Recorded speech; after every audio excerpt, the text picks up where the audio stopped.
Hey everyone, I'm Chris with the Radio Horror Show at wcuw. I don't have any association with Criterion, but I thought I'd do my own little fun Criterion Collection videos with the films in my Criterion Collection. And one of the ones I wanted to start off with was War of the Worlds, based on this story by H.G. Wells.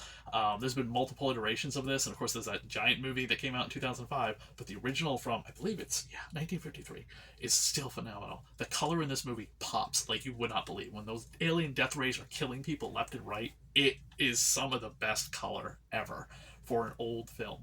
And even today, holds up so much well because all those things were actual models that they did. You know, there was no CGI back then. So to build those ships and make it look like the way it did blows everything out of the water. When I heard this came out on Blu-ray, we were covering over on the Dead TV podcast the Alien TV series called The War of the Worlds, which is a direct sequel to this. I highly recommend it. Follow up with this amazing film. Go.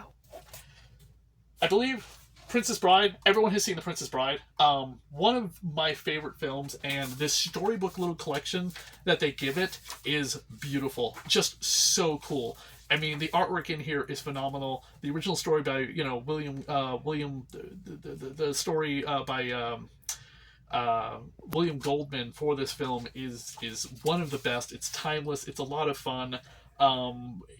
This film I saw as a kid. A friend of mine showed it to me saying, "Oh my God, you've never seen The Princess Bride? We have to watch it. It's one of the best films I've watched in a long time." And I think it just came out on like VHS, or maybe he had HBO. I don't know.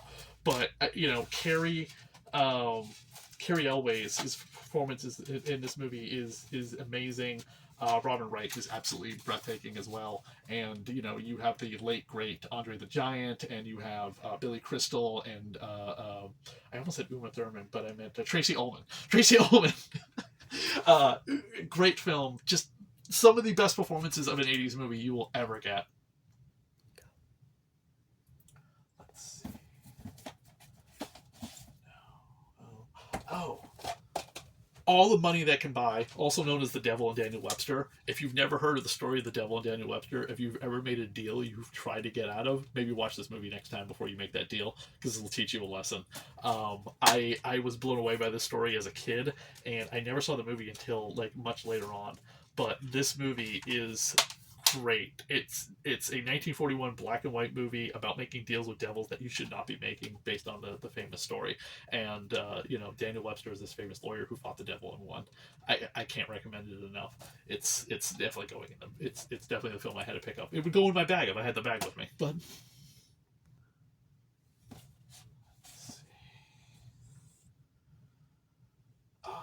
okay, I just watched this and I was blown away. The late great David Lynch passed away this year, and I don't think I ever truly appreciated all of his filmography beyond Twin Peaks.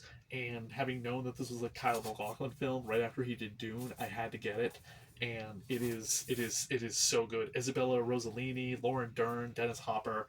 Great performances in the movie. Dennis Hopper is a psychopath. I made me scared of him, and I could see why he was in such great movies that he was always the villain for. This movie is a just erotic thriller mystery wrapped in just a bizarro way to make a film. It definitely is the testament of David Lynch through and through to this very day, and there is a lot of bonus features in this thing. One of the ones I have to comment on the most is there's an hour and a half documentary about the making of it, but there's no one talking. There's no one being interviewed. It's just a lot of like behind the scenes footage and stills. It's incredible. It's definitely worth watching, but it's not something you just throw in the background if you can want to listen to. You definitely have to watch it because you see everything about the film behind the scenes in this kind of like music video with the music playing. It's really great. I hope everyone enjoyed these videos here on the Radio Horror YouTube channel. Like, subscribe, and comment. Like I said, I'm not in any way affiliated with the Criterion Collection, but hopefully you like the films I picked out for my own Criterion Collection that I have at home. So support physical media is the best thing I could say about these videos. Thanks, everyone.